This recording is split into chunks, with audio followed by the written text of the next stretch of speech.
Hello, everybody. Welcome to One Drink, a podcast where we talk about one topic for one drink. I'm Matthew. And I'm Oliver. And today we're talking about stereotypes of a drinker. Yep. Oh, boy. Now, stereotypes based on what you drink. Based on what you drink. Yeah. You used to be a bartender. For a long time. So this kind of, you have a little more knowledge as to, we got a list that we're going to look at, I'll give my own personal assessment of what I assumed about a person when they ordered a drink. Yeah. If it's different than this list is. Yeah. So this will be fun. I'm a very simple.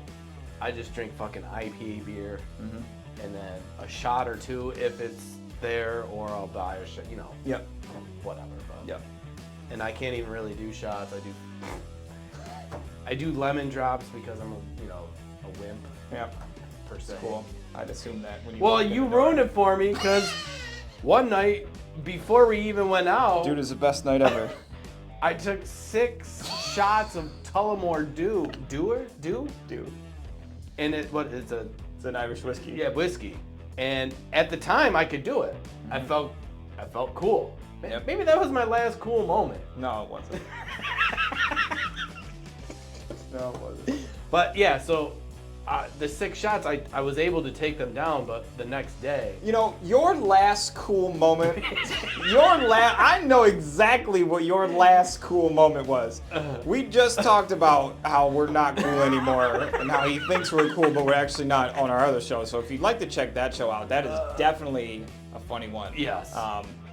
It's about catchy songs that get stuck in your head. So definitely go check that show out. Back to my point though.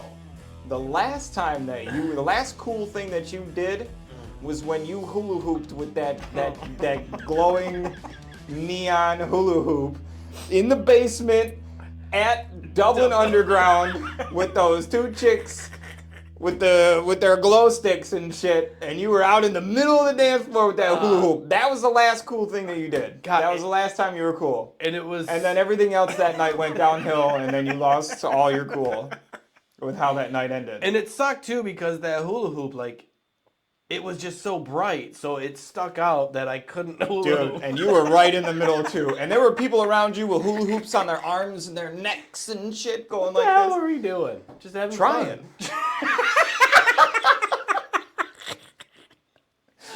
We were trying. That's what we've been doing since the day we've been friends. Is trying. That is amazing. I love that. Yeah. So, we're gonna go through this list and we're gonna stereotype people on what they drink. Yes, 100%. All right. So tequila on the rocks. Yep. Is that often? Not really. Right? Maybe not so much on the rocks. Tequila shots. Yeah, anyone. But tequila on the rocks. Yeah, so this just says you are a wild party person and you love to tell stories about what tequila made you do. Yeah, I don't know. Shots. Tequila shots, I would say, so gross. Is that definitely a sloppy drunk. When you come up to the bar and you start ordering tequila shots from me, I immediately assume sloppy drunk. Yeah. You know what I mean? You're just all over the place. You're ready you know to what I get mean? wasted. Yeah, and it's just tequila on the rocks though, I feel like you're a little pretentious. Kind of. You know what I mean? It's just it's just like nobody drinks tequila on it. You drink tequila on the rocks because you can't do the shots anymore. There That's you go. Pretty much it. That's what I always assume. And I'm not saying I'm right. Not knocking anybody for what they do shots of, but yeah.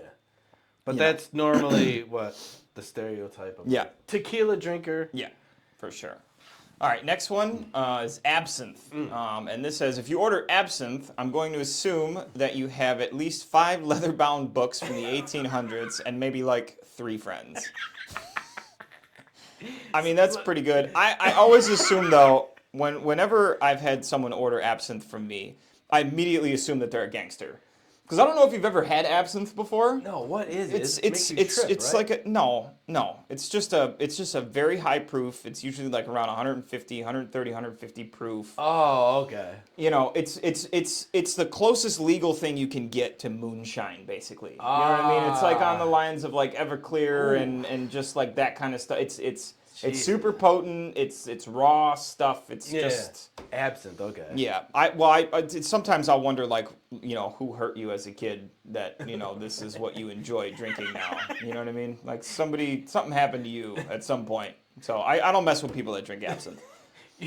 I just pour it for them and just that's it. Next one's on me. Type of thing. You know what I mean? I got you, bro. Yeah. I don't know about the whole leather-bound book thing. That's I don't know. That went a little too far, you think? Yeah, I think that's a little off. Well, at least we got both aspects of it. Like, whoever thinks that. Yep. And you think they're gangsters, so it's like. Yep. I also think that people that own leather-bound books from the 1800s are gangsters too, though. So. True. Because they're probably much smarter than I am. Right. All right. So gin and tonic with cucumber. Douchebag. Whew. Right away. Douchebag. Just. Well, or it could be you're a housewife and you're a husband that didn't notice a few fancy shoes. Notice your new fancy shoes, which made you upset at first. But then you realize it doesn't matter because you possibly having an affair with the pool boy? Douchebag. That's what I just said. I just summed it up into one word. You did. Douchebag.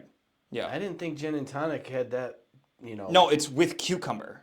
Oh, it's with cucumber. Yeah. Gin and tonic, fine. You know what I mean? A lot of people drink gin and tonics. Gin and tonic with cucumber. You know what I mean? You got to be the person that adds the cucumber to that. Like, you've been watching too much, Real Housewives of wherever. So it's just. I have a confession. Do it with a lime, like everybody else. Like it's. I have a confession. Fuck the cucumber. I have cucumber vodka. Yeah, you would. In my fridge. It's because you're a douchebag. And it's in your fridge, so it's cold. I don't know why I bought it, but I was just like, let me try this cucumber vodka. For our final episode of One Drink Podcast. One final drink. And now we know why Matt is not cool. So why is Matt not on the show anymore? I had to cut him loose. He's wearing his Birkenstocks. Sitting on somebody's porch right now with his sipping cucumber with his khaki shorts and his polo, sipping chilled cucumber vodka. Oh man! Get out of here! All right, Jack and Coke. The guy who orders Jack and Coke is just waiting for a good fight in a couple hours. Right on the money. I mean, it's not wrong. Right on the money. Oh man! I can pick out the Jack and Coke. Not all of them, but yeah, I can very closely pick out the people in a room that are drinking Jack and Cokes. Yeah, because they're pretty easily. They're a little louder. It's all They're usually a little louder. They're a little more obnoxious. They're a little like, Yeah. Yeah. They're the ones that walk up to the bar and immediately expect a drink when there's 30 other people there. Mm-hmm. You know what I mean? They're the ones that are like, what's the guy got to do to get a drink around here? Well, what can I get for you? Jack and Coke. You're like light on the Coke. Okay, cool. Then double on the money. Heavy on the cash then. Don't stick a 5 out in front of me. Oh man, I'm sure that's the one thing. Like any bartender, when you get those people that come in, they order a mixed drink, right? But they just want, Coke, like you said. Yeah. So it's just like, just get it on the rocks, right? If you're super douchey about that shit too, like if you're just being rude for literally just no reason other than, you hate yourself, right. You know what I mean? And are looking for a fight, you're going to get old granddad. Because I'm going to go make it over there and you're not going to see me. And you're just going to get some shit, whiskey, and you're not going to get Jack Daniels. And you won't notice the difference because you're a douchebag. Yeah. So that one's pretty good then. Yeah. Spot on. Yeah. Be nice to your bartenders. I know. Okay? Especially when it's busy. You have no idea how much a bartender has going through their brain at any one moment on a busy night. It's unbelievable. They're making drinks for 50 people. It's got to be. And they know what all 50 of those people are drinking. If they're a decent bartender, they also remember what your credit card looks like. So that when you ask them to cash out, think about this. When you When you're at a bar, and you can tell the bartender's good when you ask them, hey, can I cash out? And you've never been to that bar, and they just go and get your card. Right. They don't know your name. They definitely don't remember your name. They remember the card. They remember that you gave them a Blue Summit Federal Credit Union card. They remember what you've been drinking all night. They can go right over to the freaking thing and get your tab for you. Just like, what? Right. And they can do that with you and with all the other people that are at the bar. Yeah. So don't be a dick about waiting a minute or two to get a drink. I know people are like so impatient. Yeah. You know what it's like? It's terrible. It's like when you go out to. And if you're patient and nice, that bartender will remember, I promise you, that you're patient and nice. Because there is another douchebag somewhere. And they'll serve you before that other douchebag. Yep. Yeah. And the douchier you are, the longer it's going to take for you to get your drinks. And it's cooler too, when like that patient person is right here, and then that douchebag's here. Yeah. And he's like, doing his douchebag shit. Oh, I'll gloss right around and come to this guy. Yep. And you're just like, hey, buddy, what do you want? Yeah. You know what I mean? And that guy would have just walked up too, with a patient look on his face. This douchebag's sitting here for 10 minutes with an empty drink, intentionally, and he's going to wait that 11th minute too. All right, so a Moscow Mule. I don't think I've ever had one of these. You just really excited to drink something out of the shiny copper cup? Is that what it comes in? It does. It's supposed to be, they're served in these little copper mugs. So it looks like a coffee cup, but it's, copper, fake copper. Is it a mixed drink? Like it's vodka soda lime juice. Oh, okay. But to me, mules are one of those things where people just get excited because they can say the name of the drink, It's like 21-year-olds when they order a Long Island iced tea. Yeah. You know what I mean? They're just excited because they can say Long Island. Yeah. But you can also tell when a person is like very fresh 21 or potentially not 21 yet. Right. Because they'll order an LT. Ooh. Can I get an LT? Fuck that. A Long Island iced tea. Oh, okay. They just short. They abbreviate it. Oh, man. Oh, man. Or they'll say the full name. That's how you know when someone is totally inexperienced and the only drink that they know is a Long Island, because they'll say a Long Island iced tea. Or they're like 70 and they'll say the whole name. You know what I mean? And it takes. It's like the grandmother that calls you, Michael John, instead of just, Mike. It's that. But yeah, I don't know. Mules though, I don't usually judge people for mules. Yeah. Just because I've never even. It's just a. I'm gonna have to get one now. The only thing I don't like about mules is that it's just, I don't know. It's like, can I have a vodka soda lime? Right. You know what I mean? Like, why did we have to give it a name? Like, I don't know. I mean, it's easier to say mule than vodka soda lime. Can I get a mule? But, yeah. Also, for all of you for the young generation out there, the freshly 21, because obviously I don't condone drinking under the age of 21. Exactly. Especially in places where you could get caught. Say the booze first when you're ordering. So say vodka cranberry. Don't say cranberry vodka. Cranberry vodka? Yeah. Tonic and gin. No, gin and tonic. It's the booze first. Always. Then the soda. Because the booze is the whole point of the drink. Yeah. So it's the most important thing. So you say that first. Don't confuse bartenders. I used to by saying it weird. I used to drink mixed drinks. That's when I had like a lot of money to blow. You know what I'm saying? Mm-hmm. But it was just mixed. Also, if you're ordering a mixed drink, be specific. Don't say rum and coke. And in your brain, what you're thinking of is Captain and Coke. Because if you say rum and coke to a bartender, they're going to give you well, and it's going to be light. It's going to be white rum, which is totally different than spiced rum, which is what Captain Morgan is. That's funny. Yeah. I do like Captain Morgan, though. I love Captain. Whew. Captain and Coke. I wonder if that's in this list. Yeah, we could skip a few, too. It probably says Ollie on there. Is it my turn? Long Island iced tea is the international alcoholic lingo for I'm just here to get fucked up. And, I mean, that's perfect. Facts. Because there was this club back in the day. They had $5 pitchers of Long Island iced tea. Oh my God. Dude, there were so many ripped people. Oh, they made any money off And that. it was only for like 2 hours, right? Yeah, it was should have been for like 2 minutes. It was like from 7 to 9, to get the people into. As soon as I heard about this, I was like, yo, we got to get there early. We'll get our spot. Yep. But we can get a picture of Long We Island. could get fucked up for like $20. Basically what this is saying. Literally. It's exactly.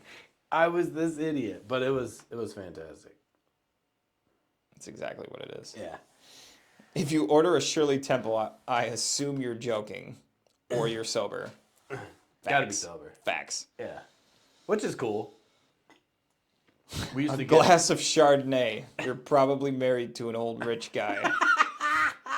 Now, when people do come in to the bar, That's funny. do they order is wine like a big thing? Depends on the place. Right. A lot of places, yes. Yeah. Yeah, nicer places. Establishments yes. or But sure. I mean, some people just don't like drinking, Yeah. beer or booze, and they just like to have a glass of wine. I do like wine though. I do too. I mean, if I go to a nicer place, I almost never get a beer or like a mixed drink. I'll Just get usually that just get a wine? glass of wine. Yeah. Yeah, that wine is so Yeah. damn good. All right, you ready for this one? If you order a Bud Light, Miller Light, or Budweiser with a shot of whiskey, you're probably working a manual labor intensive job. Like a blue collar type thing? I guess that's, I don't know. Remember Lux? Dude, I just had a Jenny Light and a shot of Tully the other day Did you? at a bar. That's what I ordered. Yes! While I was covered in paint. So that's perfect. Yo, you remember Lux though. Oh, yeah. Bap smear. Oh, Bap smear. You get a The- shot of, you get a PBR and a shot of, well, whatever. dude, that was the deal, man. Yep. I think it was like $4. I think it was $3. $3? I think it was $3, yeah. Dude, that place, I love Yeah, that well place. whiskey was so bad, though. It was. It hurt. But you had to chase it with the beer. Yeah. We're not And then immediately alcoholics. order another one. If you order a lemon drop, I'm going to go ahead and assume you're high maintenance and not very nice. Well, this couldn't be wrong. This couldn't be more wrong. I order this for the simple fact is I'm just a pussy when it comes to taking shots. And that's all I can do. I like this one here. Anything with Malibu. It's probably karaoke night, girls' night, or a bachelorette party. So Fireball used to be it was huge, right? Yeah. So Fireball with soda makes me think that you're under 25, which Facts. Yeah. Yeah. you don't know your limit, and you very well could be the night throwing up all over the dance floor. Yep. Listen, with Fireball, you could take. I mean, it's easy to drink, Yeah. That's so gross, though. but it is so like you do one shot, maybe two at the most. But if you do more than that, you feel it in your gut. You know, you're just like, oh boy. Yep. And when it does come up, if you do puke, oh, Yep. dude. Vodka on the rocks. Yes. This says you've been drinking for long enough tonight to enjoy the nasty burn from watered down vodka with no mixer.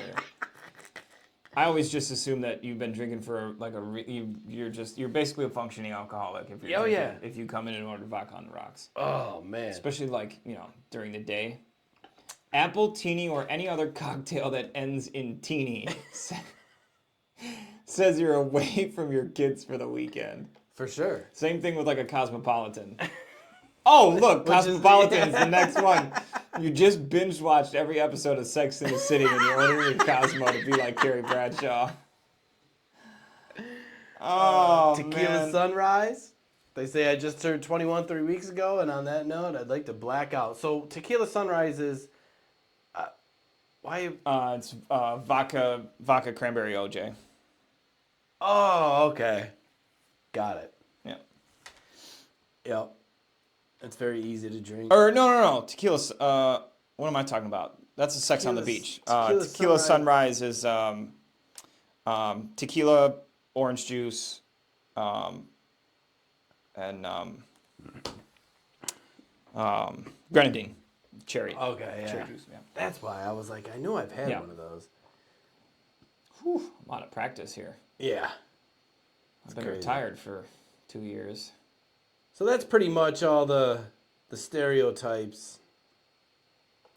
This is great too, right at the end. I like this one here. The person who asks for extra vodka in their drink is also the person who asks why I charge them for extra alcohol once they see the bill. Which is so true, though, you know? Oh, man. So this is the final thing at the end of the page here. Mm-hmm. So if you're a bartender reading this, what stereotypes do you associate with common drink orders? Get judgmental in the comments below. Man, I might have to read the comments below later tonight. So for me, like I said, when I go to a bar, it's an IPA. It's just a regular beer. Most likely from Three Heads. Yeah. But, yeah, that's pretty much it. What when you go to a bar, what do you just get beer or? It just depends on the mood, right? It depends on the mood and on the bar itself, to be honest with you. You know what I mean? If I'm just going to like a, just a neighborhood pub, just a local little place, I'll just drink like a Jenny Light or something like that. Yeah. Maybe a Corona, spice things up, but, I'll just do that and a shot of Tully. Or if I'm going to like a kind of middle of the road place, I'll usually do a Captain and Coke. And then if it's a nicer place, I usually have wine. Now, what is the stereotype of, say a dude coming in and just ordering wine, and he's a douche? You know what I mean? Well, then it's just... He's just there to... He's just a pretentious asshole that thinks that his fucking money is worth more than everybody else's, and that his shit don't stink. I'm drinking wine. Dude, I hate it when wine drinkers do that when they go to like a place where you know that the wine isn't on that level. Oh, where right. You need to be fucking That's what I'm aerating saying. it and shit. It's like, dude, take your pretentious ass the fuck up out of here. So, do you have a 1942? And it's like one of those things where it's like, it's not going to be an expensive wine, and you're doing all this stuff. That just tells me that when like you give off this air, like you act like you got a lot of money and know what you're talking about, and you don't have any clue, right. Because you're just a douchebag. That's the theme of this whole thing. You're just a douchebag. That's so great. Yeah. So yes, that is the stereotypes of a drinker on what you drink. Yep. I fall into the only thing that, the lemon drop. Yeah. I'm not high maintenance, and I'm not, what is it, needy or something, but Yeah. I'm just aware. You're definitely not high maintenance though, because you didn't even ever have to order a drink from me. You just drank whatever I gave you. I would just pour you something from the tap, and so you would cool. just take it. That might be the coolest thing that ever happened. Most of the time, you didn't even come up to the bar. I would just look, see that your glass was empty, pour some, and be like, Matt, you'd walk up. This me? And it was crazy too, I'd be like, because You'd be like, sometimes Thanks. I would just kind of like, if it wasn't busy, obviously, I'd be kind of like finishing, just doing whatever, and I'd be like, so, and you're like, you would just do this, and it was right there, and I'm just like, God damn, he's good. Son of a bitch. right back to the dartboard. Yeah. But anyways, guys, if you like this show and our others, don't forget you can check us out both on Facebook and YouTube, or listen to us on every single major platform where podcasts are played: Spotify, iHeart, Apple, all of it. We're everywhere. Everywhere. Can't miss us. Just Google us. Google. Because we pop up first. Yes. Woo! And also, we ask if you share with one friend. One. Just one. That's it. Just one. For God's sakes, Ken, just share it with one friend. Ken, I know you're out there. Ken, I know you're out there, damn it. And Just share it. just help us out. Anyways, guys, until next time. See you.